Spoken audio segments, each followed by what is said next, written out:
ಮಹದೇಶ್ವರನ ಪವಿತ್ರ ಅಂತರಗಂಗೆಗೆ ಸೇರುತ್ತಿದೆ ಕೊಳಚೆ ನೀರು. ಭಕ್ತರ ಆಕ್ರೋಶ.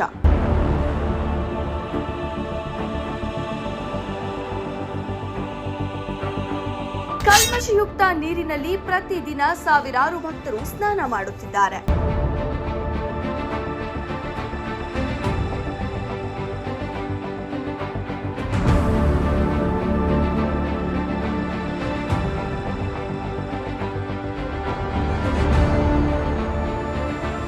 ಸಾಂಕ್ರಾಮಿಕ ರೋಗ ಹರಡುವ ಭೀತಿಯಲ್ಲಿ ಭಕ್ತರು.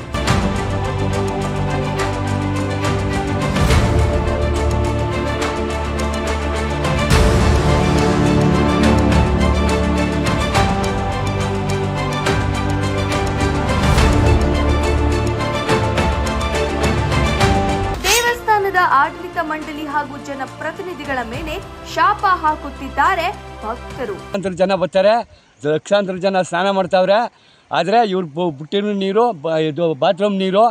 ಚಾಮರಾಜನಗರದ ಮಲೆಮಹದೇಶ್ವರ ಬೆಟ್ಟದ ಅಂತರಗಂಗೆಯು ದಟ್ಟವಾದ ಕಾಡಿನ ನಡುವೆ ಇರುವ ಒಂದು ಪವಿತ್ರ ಮತ್ತು ನೈಸರ್ಗಿಕ ತಾಣ. ಇದು ಮಹದೇಶ್ವರ ಸ್ವಾಮಿಯು ನೆಲೆಸಿರುವ ಸ್ಥಳವೆಂಬ ನಂಬಿಕೆ ಇದೆ.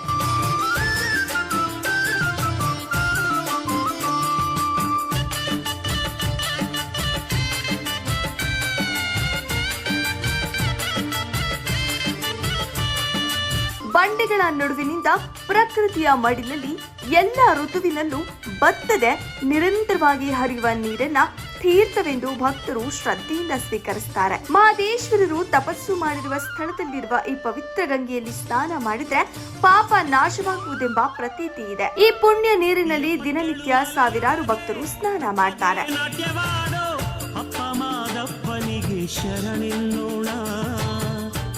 ಅಧಿಕಾರಿಗಳ ಹಾಗೂ ದೇವಸ್ಥಾನದ ಮಂಡಳಿಯವರ ನಿರ್ಲಕ್ಷ್ಯದಿಂದ ಚರಂಡಿ ನೀರು ಪ್ರತಿನಿತ್ಯ ಅಂತರ್ಗಂಗೆಗೆ ಸೇರಿ ಮಲಿನವಾಗುತ್ತಿದೆ. ಇಂತಹ ಮಲಿನ ನೀರಿನಲ್ಲಿ ಸ್ನಾನ ಮಾಡಿರುವ ಭಕ್ತರು ಸಾಂಕ್ರಾಮಿಕ ಹರಡುವ ಭೀತಿ ಇರುವುದರಿಂದ ಈ ವ್ಯವಸ್ಥೆಯ ವಿರುದ್ಧ ಭಕ್ತರು ತಮ್ಮ ಆಕ್ರೋಶವನ್ನ ಹೊರಹಾಕಿದ್ದಾರೆ.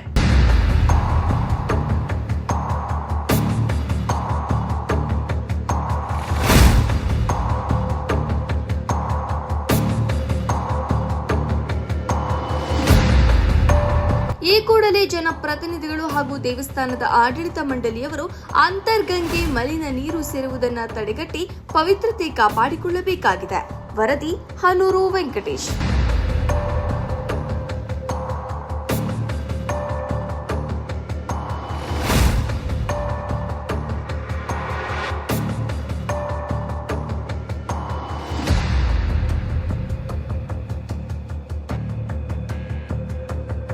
ಮನೆ ಮಹದೇಶ್ವರನ ಬೆಟ್ಟಕ್ಕೆ ನಾವು ಇಲ್ಲಿ ಮೇಲ್ಗಡೆ ಅಂತರ್ಗಂಗೆಯಿಂದ ಮೇಲ್ಗಡೆ ಡ್ರಾಮಲ್ಲಿ ಸ್ನಾನ ಮಾಡುವ ಅಂತ ಬಂದು ಇಲ್ಲಿ ಈ ಕಡೆಗೆ ನೋಡ್ದು ಎಲ್ಲ ಬಾತ್ರೂಮ್ ನೀರನ್ನೇ ಇದಕ್ಕೆ ಆ ಡ್ರಾಮ್ಗೆ ಮತ್ತು ಅಂತರ್ಗಂಗೆಗೆ ಬಿಟ್ಟಿದ್ದಾರೆ. ಮತ್ತು ಇಲ್ಲಿ ಆದಾಯ ಬೇಕಾದಷ್ಟು ಆದಾಯಗಳಿದೆ. ನಿಮ್ಮ ಮನೆಯಿಂದ ನೀವು ಏನು ಯಾರು ಹಾಕ್ಬೇಕಾದಿಲ್ಲ. ಭಕ್ತಾದಿಗಳು ಕೊಡೋ ದುಡ್ಡಿಗೆ ಬೇಕಾದಷ್ಟು ಕೆಲಸ ಮಾಡಿಸ್ಬೋದು.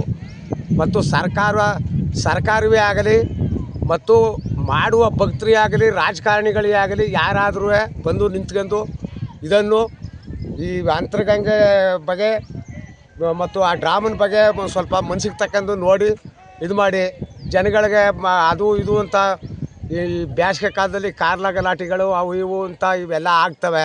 ದಯವಿಟ್ಟು ಇದು ಸ್ವಲ್ಪ ಬಂದು ಶ್ರದ್ಧೆ ವಹಿಸಿ ಆದಷ್ಟು ಮಾಡಿ.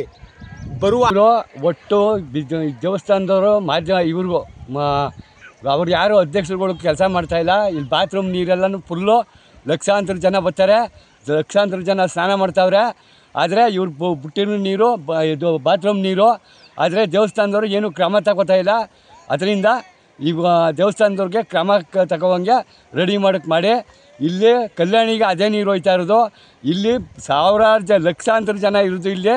ಆದರೆ ಯಾರಿಗಾರ ಕಾಯಿಲೆ ಸ್ಟಾರ್ಟ್ ಆಗೋದ್ರೆ ಮುಗೀತು ಅಂತ ನನ್ನ ಲೆಕ್ಕಾಚಾರ.